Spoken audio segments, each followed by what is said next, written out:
छोटे माईक. तर उद्या सकाळी 10 पर्यंतचा अल्टिमेटम मसाजोगच्या ग्रामस्थांकडून देण्यात आलेला आहे.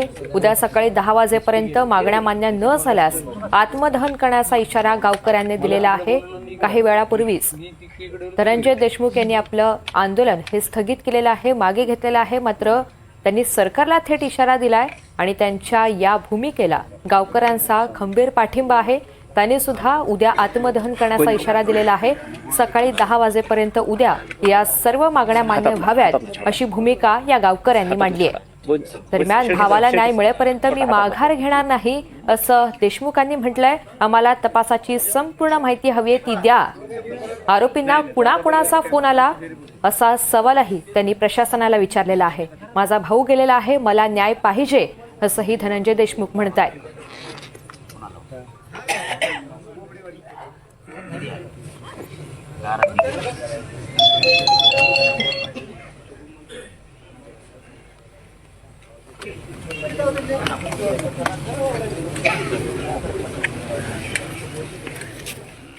दुसरीकडे जरांगे पाटलांनी सुद्धा सरकारला थेट इशारा दिलेला आहे. मुख्यमंत्र्यांनी देशमुखांच्या मागण्या पूर्ण कराव्यात आणि आजच त्यांना खरं तर तपासाची पूर्ण माहिती देण्यात यावी अशी मागणी त्यांनी मांडलेली आहे.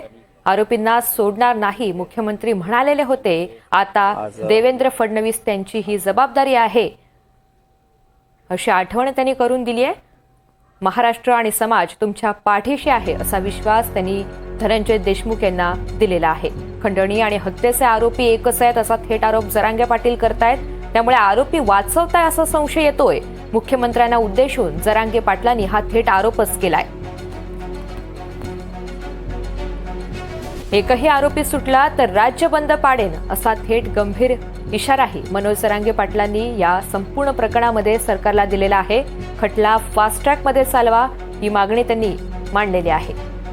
दरम्यान खंडणीतूनच हत्या झाली हे सर्वांना माहिती आहे. त्यामुळे विष्णू साठेचा फोन कसा सापडत नाही अशी शंका त्यांनी उपस्थित केली आहे. तपासाची माहिती आजच देशमुख कुटुंबियांना द्यावी अशी मागणी जरांगे पाटलांनी केलेली आहे. देशमुख कुटुंबाला धक्का लागला तर याद राखा असा इशाराही त्यांच्याकडून देण्यात आलाय.